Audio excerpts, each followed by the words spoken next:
As promised, joining me now on the Boardwalk Honda Hotline, longtime NBA agent Keith Glass. Keith's got a new book out, 7-Foot Man Eating Chicken, an NBA Odyssey. Another collection of stories and some history of the NBA and the different clients, different situations that Keith has been through over the years. Keith has been representing clients for almost 40 years now. Keith, appreciate you joining me on the show today. How are you this weekend? I'm good, Josh. Thanks for having me on. I appreciate it. You know, one of the things I noticed that really stood out to me was when you mentioned the book, you talked to Pat Williams, and Pat told you, you know, if you're going to write a book, you're not doing it for the money, you're doing it for you. I think that was one of the most genuine standout things so far about reading this book is that, you know, this really feels like almost like a labor of love in some ways instead of just another guy just putting out a book. Well, I appreciate that, Josh. I think it's true. This one, I did not even intend to be published. I just really wrote things down. I remember one night, took my laptop out on my back porch off my bedroom, told my wife I'll be back in 10 minutes, and 2 hours and 40 minutes later, I came back in. So, you know, it was like a cathartic type of thing. I'd lost my parents right before I started writing this in the same year, and I hadn't really realized I hadn't really dealt with that issue myself, and that's why I wrote it. You know, I felt that somebody had to speak up for my dad, and I did that too, so I'm glad you picked up on that.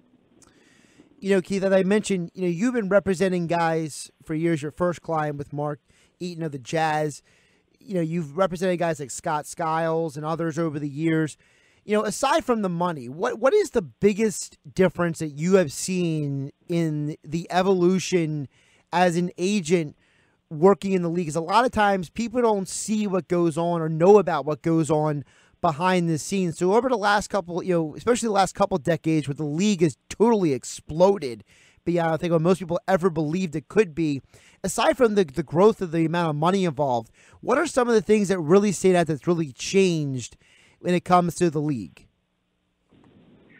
Well, you know, Josh, I think that it's completely changed. The job itself of being an agent is completely different. And I've written about it. I've spoken about it for years. It's really the difference between representing players and recruiting them. And it's very similar to college basketball in a lot of ways in that if you do things to recruit a kid, how can you coach him? It's the same principle here in that if you're going to compromise yourself or do something you know is not setting a foundation to get a player to sign with you, how do you truly represent him? How do you tell him he's doing the wrong thing when there's 45 other guys, you know, in his ear just waiting for you to screw up?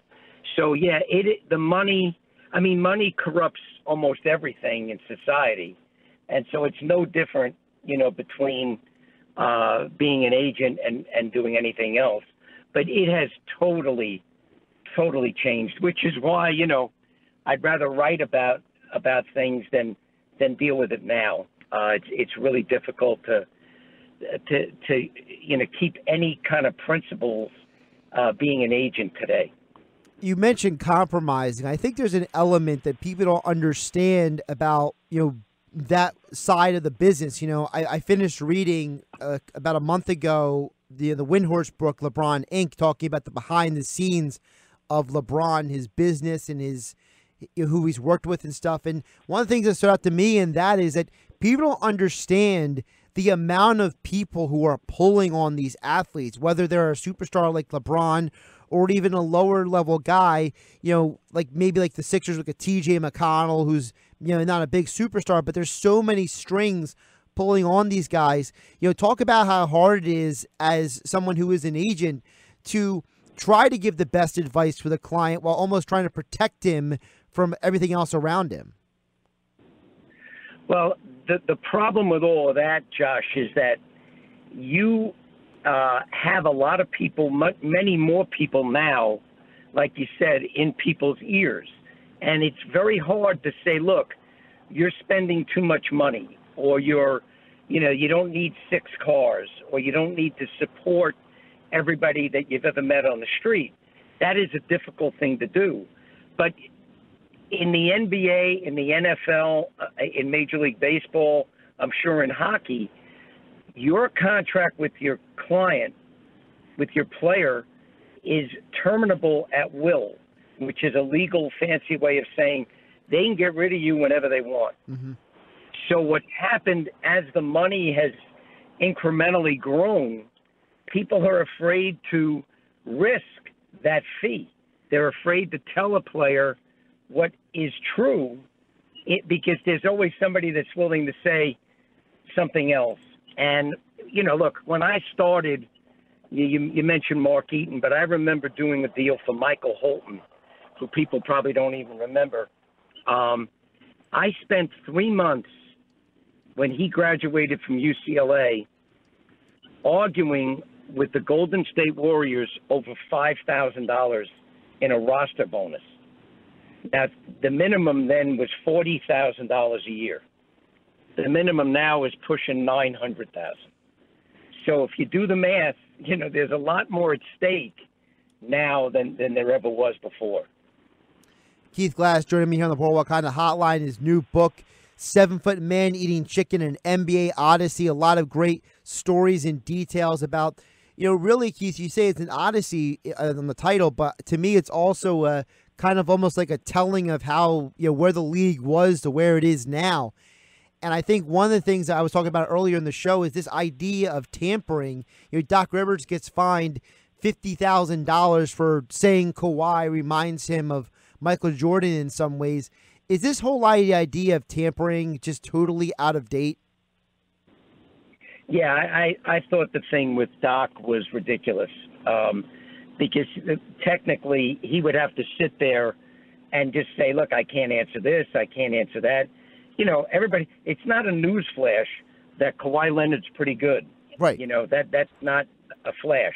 And he said that. He said, I think in a way what they were reacting to was the news from the day before, where the owner of the Clippers allegedly was trying to buy the rights to the claw logo. And they viewed that looked like an issue of circumventing the cap, possibly. And I don't know if they were kind of reacting to that like they had it with the Clippers, but I thought what Doc was doing was not so egregious. The other thing with tampering is it's not like 30 years ago where the players really there was animosity between the players. AAU has changed all of that. These guys play together, on that summer circuit since they're 10 years old. Right. So they're texting each other, they're calling each other. I mean, you have to kind of adapt to modern ways of communicating. These guys are not, in isolation booths anymore. They're friends. Yeah, Kyrie Irving said it earlier this year himself. He said, he called LeBron and they had a conversation on the phone about, what it means to be a leader. And, he told LeBron, he wanted to apologize because of the fact that he didn't fully understand how hard it was to be the alpha dog. I mean, these guys are hanging out. They're spending time together. They're FaceTiming each other. This idea that the NBA can control everything that happens, I don't feel, Keith, it's very modern for a league that considers itself progressive. I feel like tampering is something of the past. Yeah, I think that's true. And look, the NBA to me has adapted to the times better than any other league. They're very savvy. David Stern, obviously, a few years back was as smart as they came. Adam Silver has taken it to another level. But I just think they missed on this. And I would not be shocked, Josh, if they revisit that whole thing, that the fine itself, and they're getting a lot of pushback. And I think they just made a mistake. It happens. Keith, also one of the things that have changed this offseason is they're changing the start of free agency. It's now going to start June 30th at 6 p.m. instead of midnight, July 1st. From an agent's perspective, how do you think that is going to change how business is handled behind the scenes? I don't think that's going to change anything, because I think all they did with that was acknowledge that people were not waiting to have these discussions till 12:01 on July 1st. I always found that to be, pretty comical, to be honest with you. You wake up July 1st at 8 o'clock in the morning, and there have been 6 deals made. So do you really think that all of that was accomplished in 6 hours? That's not how this works. People are talking now. And, if nobody admits that, I understand why the league or teams or agents won't admit it, but it's just not true. We're in a society now that kind of rewards being dishonest. Right. And, it's just silly. I mean, who really believes that these deals are started at 12:01 on July 1st? Well, you can't believe that, right, Keith? I mean, if you look at the guys, said agent is talking to said executive at an off-season camp, or you mentioned the AAU circuit, pre-draft workouts. Everybody's already talking to each other, are they not? No, of course they are. If somebody really wants a player, I'm not traveling these days in the LeBrons or the Kawhis or the Anthony Davises. But if anybody thinks that there have been no discussions between New Orleans and other teams concerning Anthony Davis, I've got some land in New Mexico I'd like to sell you. Eric Estrada with Swampland, right, Keith? Yeah, exactly right. It's crazy. It really is. So, but, look, everybody's got to believe what they got to believe. It just, to me, it would be insulting as a fan to think that really is the way this goes down. Keith, I also want to know, again, you've been around the league for a long time. You've seen a lot of players come and go, a lot of players rise and fall. What was your perspective on LeBron James deciding to go to the Lakers, not purely for basketball reasons, but for family and business interests? Well, you're talking to a dinosaur here, Josh. So, I'm an old school guy. I'm trying to be, with the times, but you can't fault him in that this is all about money. All of this revolves around money. If players were not making the money that they're making, they wouldn't have the flexibility to do what LeBron does. LeBron's just taking advantage of the system. That's all he's doing. I mean, I was glancing at some contracts, and I'm sorry that the guy is hurt, but John Wall in about 3 years is guaranteed $47 million in 1 year. And really, is that his fault for saying yes? Is it his agent's fault for saying yes? I don't think so. No, it's not. I mean, to me, it's not their fault. I've gamed the system for 30 years. I mean, I'll be honest. The only difference between me and the other people is I've admitted it. I've tried to show that this is a little bit out of whack, don't you think? I mean, I think John Wall's a terrific player. Forget the injury, but, I just think that there may be people in our society that are worth more than they're getting. Teachers, nurses, firemen, policemen, and, they've got to beg for money. They got to beg for a raise. The minimum wage, there's a fight in Congress, and John Wall's going to get $47 million in 1 year to distribute the ball to his teammates. I think we may need a slight priority adjustment all through this. And I'm not trying to get too heavy about it, but it's in the book. You've read some of it, and I just think that it's got at some point to be frustrating the fans to be in a situation where they're looking at this, and then that what they're having to pay to go to a game, And then on the way home, they're on your radio show, and the players are complaining about the travel. You know what I'm saying? So I got issues. Let's just leave it at that. Keith Glass joining me here on the Boardwalk Hotline. Again, the book is 7 Foot Man Eating Chicken, an NBA Odyssey.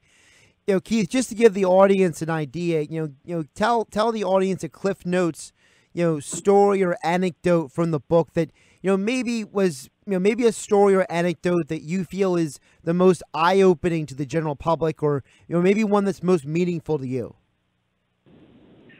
Well, obviously, I wrote the book to defend my father, who was Larry Brown's agent, and so that, on a personal level, was the most meaningful to me. My dad's not here anymore, and to speak for himself, he never needed help talking for himself while he was here. I just felt that my dad had been disrespected in some ways at the end of his life, and that was the most impactful to me. So I didn't write it to throw Larry under the bus. Larry kind of crawled under the bus on his own. But to Philadelphia people, I know Larry's very popular still from the Sixer days, but writing about the Maloneys, about Matt Maloney and his dad Jim, was very, very emotional for me. They're two great guys, and unfortunately, Jim coached at Temple as an assistant for 21 years under Don Casey and John Chaney, and would have loved to have seen his son make the NBA, but had passed away on the Ben Franklin Bridge just months before. So that was a hard one for me to write, Josh, to be honest with you. I didn't want to write the end of that, so I did, but that one I thought was kind of poignant. And, Matt Maloney, he did play, for the Houston Rockets. I remembered him in the late 90s. You look at the way that you mentioned Matt Maloney, he was a three-point shooter, and you see the way the league has evolved in this point. Do you feel what could be the next evolution of the league, not in terms of just basketball play, but in terms of like business-wise, as big picture? Is there something coming on the horizon that maybe people don't realize? I would claim that I don't realize anything because in the first book, which is 10, 11 years ago, I was railing against the excesses in college basketball and in the NBA. Now those excesses have gone into the high schools. So I obviously missed that prediction. I don't think I'm wrong, but it's very hard to predict. Every time you think that it's out of whack and that the money is too high and ticket prices and $11 hot dogs and $6 waters are going to stifle things, the league grows. So, I'm not real good in the prediction business, Josh. Well, you mentioned the rising ticket prices, and I'll ask you this before I let you go. Couldn't I argue, though, that part of the reason why they're still making money is because, some people are going to games, they're not pure fans. Some people are going as almost like a status symbol. Like, I'm going to an NBA game. I'm at the same game that Steph Curry's at. Like, you look at some of the fans at Golden State. No offense, they're not really always into the game. They're on their smartphones. They're hanging and schmoozing. Yeah. To me, some of the people who go to these NBA games, they're not really fans anymore. It's almost like a status symbol. Well, I agree with that 100%. And look, again, without getting too heavy about it, look at our whole society. We worship celebrity to a degree that is beyond belief.